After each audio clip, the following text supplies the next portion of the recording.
Fernando Alonso may have left Formula 1 at the end of 2018 in order to pursue other interests, but he has rarely been far away from the series.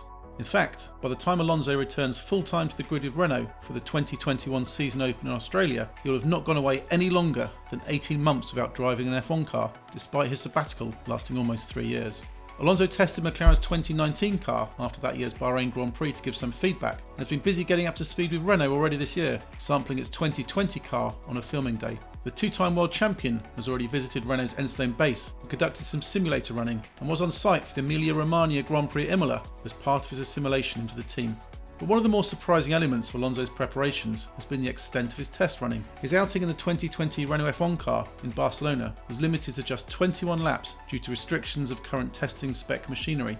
However, as there are no rules on the amount of private running you can do in cars older than 2 years, the 2018 Renault is the most recent car he can sample freely. But just how valuable really is testing the 2018 car for an experienced driver such as Alonso, who surely knows everything there is to know by now and would surely adjust quickly? It's something Alonso has certainly been taking full advantage of. Early this month, Renault held a test in Bahrain for its academy drivers, Guan Yu Zhou, Christian Lundgaard and Oscar Piastri, but decided to bolt 2 days of extra running on the end for Alonso. A second test took place in Abu Dhabi 2 weeks later, offering another 2 days in the RS18 F1 car for the Spaniard. By the time 2021 rolls around, a lot will have changed at Renault. Not only will the team be racing under a different name when it rebrands as Alpine, but the car has also made significant improvements too, making the 2018 model hardly representative of where Renault is right now. To put it into context, 2020 car's time in qualifying for the Russian Grand Prix was more than a second quicker than in 2018, again showing the step forward made in that time. Assuming even more progress is made through power unit gains and the minor aerodynamic development permitted for 2021, then the point of reference will be even further out by the time of Alonso's comeback. Yet there are some important elements to the test running that make the disparity between the 2018 Renault and the eventual 2021 Alpine irrelevant. Alonso's test running has never been about gaining a representative feel of how next year's car will perform, but instead it's about helping him hit the ground running once he finally does sit in the new car next year. Firstly, there are the physical benefits of driving an F1 car in anger once again. Prior to his Bahrain test, Alonso had not completed more than a day of testing in Grand Prix machinery since his final start for McLaren in 2018.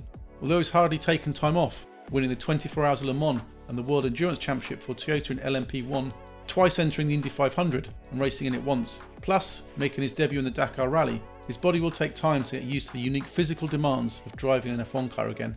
Alonso said upon his announcement for 2021 that his fitness test results were better than ever, yet he later conceded after driving the 2020 Renault F1 car that he had some work to do to adjust to the strains placed by the car, which he conceded was outperforming him at the moment. 4 days of testing in the 2018 car will have gone a long way to helping Alonso get into shape and the right rhythm again. They will also have helped for seemingly minor yet hugely important things such as his seat position and button placement on the steering wheel. When a driver joins a team, they ordinarily will spend the early part of their test running working on these things and seeing how they transfer across from the simulator. However, with just 3 days of pre-season running scheduled for 2021, there will be little opportunity to find out any issues and for new drivers to get fully comfortable with their new cars. By getting everything set up to Alonso's liking on the 2018 car, it can easily be transferred onto next year's model when he hits the track for the first time in pre-season Bahrain test running. The final factor is that Alonso has the opportunity to integrate even more with the Renault team. Although there are some familiar faces still at Enstone from his previous 2 stints, the vast majority of the team will not have previously worked with him. Completing test running and joining the team for race weekends gives Alonso the chance to get to know his race crew for next year, breaking the ice nice and early. Alonso's eagerness to get up to work with the Renault team, even months before he has to, acts as proof of his hunger and his focus, while even testing a 2-year-old car will matter a lot by the time when the lights go out in Australia. Are you looking forward to seeing Alonso return to F1? Let us know what you think in the comments below. Make sure you're subscribed for more videos.